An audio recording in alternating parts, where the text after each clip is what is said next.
ሰላም አለይኩም ወራህመቱላሂ ወበረካቱ። ቤተሰብ እንዴት ናችሁ? ሰላም ናችሁ ወይ? ከኔ ጋር ሁሉ ሰላም ነው። ሁላችሁንም ሰላም ብያለሁ።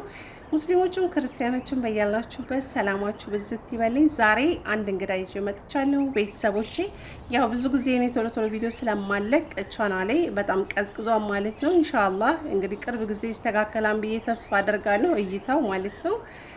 ዛሬ አዲስ እንግዳ ይዤ የመጣሁት ይሄ ቪዲዮ እንኳን ወደ ሚዲያ የሚወጣ አልነበረም። ይቅርታ በዛ አጋጣሚ ቪዲዮውን ፖስት ስላደረግኩት።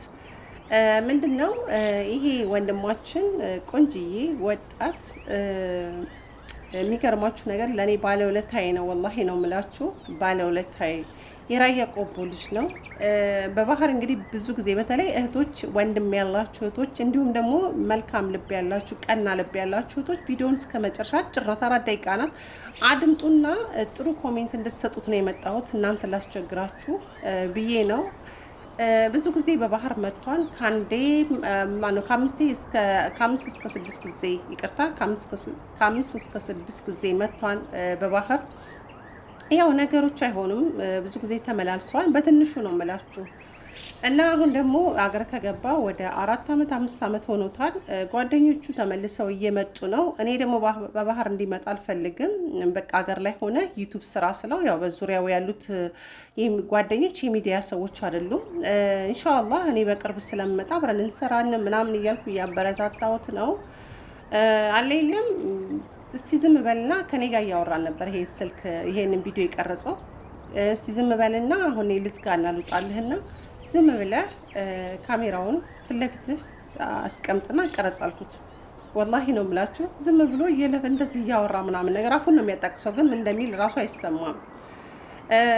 እና የወንድሙ ልጆች ደግሞ ካሜራ ውስጥ ሊገቡበት ሲሉ እነሱን ሲቆጣ ምን ሲል አለየለም። ከዛ መጨረሻ ላይ የእነሱን ድምፅ ምናምን ሲገባ እኔ እዚህ ጋር ሳይለንት አደረኩት ማለት ነው፣ የልጆቹ ድምፅ።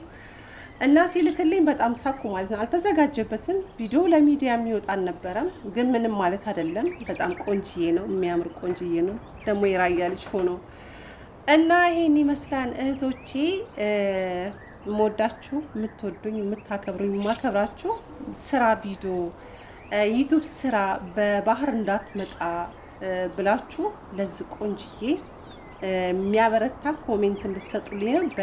በተለይ ወንድም ያላችሁ ወላሂ በባህር እየመጡ እያለቁ ነው።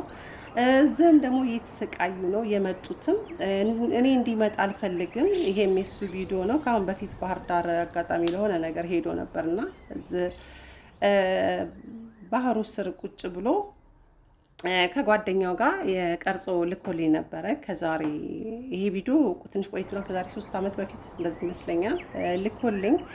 እሱም ቪዲዮ ነው ማሳያችሁ ማለት ነው። እህቶቼ እባካችሁ ወላሂ ጥሩ ኮሜንት ጻፉለት፣ አስቀምጡለት። ስራ ዩቱብ ስራ። እኔ ደግሞ ትንሽ ቀን የቀረኝ እመጣለሁ እያልኩት ነው። ይሄ ጓደኛው እዚህ ጋር ቀዩ ማለት ነው የምታዩት፣ በጣም መልካም ልጅ ጥሩ ልጅ ነበረ። የራያ ልጆች ናቸው። እሱ እንኳን በባህር አልመጣም፣ እንዲሁ በስልክ አውቀው ነበረ። ሀብታሙ ይባላል። ሱብሃንአላህ እኔ በህይወት ያለ መስሎኝ ነበረ። ባለፉት አስጠይቃቸው ሞቷን አሉኝ። ባህር ዳር ስራው ባህር ዳር ነው። እቤት ውስጥ ትንሽ ከሰል ነበረች፣ የተያዘች ከሰል። እንግዲህ በር ዘግተው ባለትዳር ነው፣ ተኝቶ ነበረ። የከሰል ጭስ አፍኗቸው ህይወቱ አልፏል ሲሉኝ በጣም የደነገጥኩት በዛ አጋጣሚ። ወላሂ በጣም ነው ያዘንኩት። እና ይሄን ይመስላል እህቶቼ ወንድሞቼ። እንግዲህ ቪዲዮውን እንዳያችሁ ተስፋ አደርጋለሁ። ኮሜንት እንደምታስቀምጡለት ተስፋ አደርጋለሁ። ኢንሻአላህ ወደፊት ከኔ ጋር እንሰራለን፣ እመጣለሁ በቅርብ። ቻው